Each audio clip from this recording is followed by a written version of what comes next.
The keel at top of that, like a backbone, and the frames attached to that, like a skeleton. Workshops everywhere. It took weeks to find your way around. There'd be workshops for every trade you ever heard of.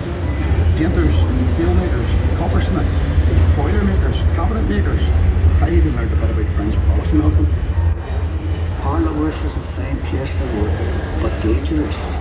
Every ship costs a life, and there'd be lots of injuries besides. I was in the engine works for a while. Very well equipped it was.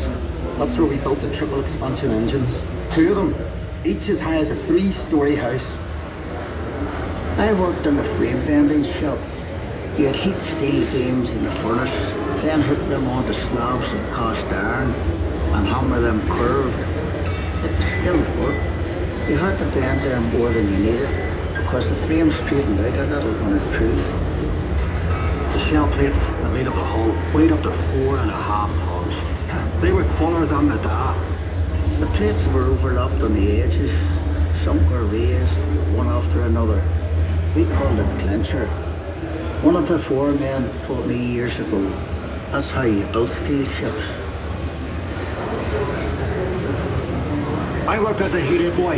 You had to heat the rivets on a wee plate. You pump the bellows till the rivet was white hot. Then you get a hold of it with your tongs and throw it up to the catcher. And he'd put it in the hole in the plate with the holder up. There were 2 of us on the other side of the plate with the holder up. We had to hammer the rivet so it filled the hole before it turned all red. The double bottom. That's a wee space we called the tanks, made up of steel plates. The rest of the rivet squad all had to fit into that gap.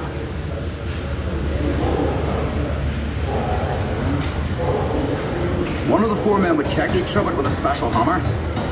If it made a ringing sound, we'd have to go back and chase it out after work. I'd get scared working down in that double bottom. You only had candles for light. And the constant hammering against the shell plates. You could hear it all over Belfast. Some of those boys ended up stone deaf, so they did.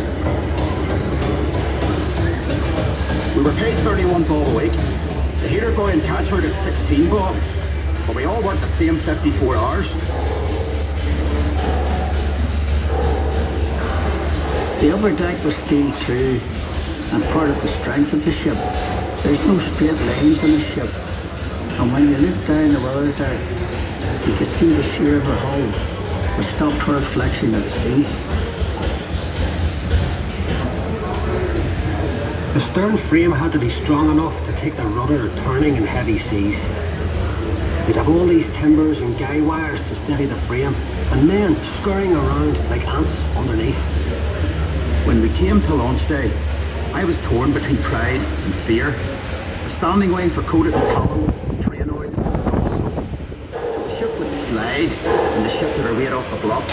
That was the most dangerous part. And the shipwrights were not going to weigh the last props.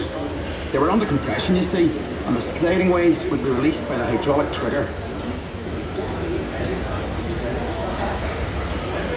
100,000 people watched the launch. Some paid a bob to sit in the reserved seating.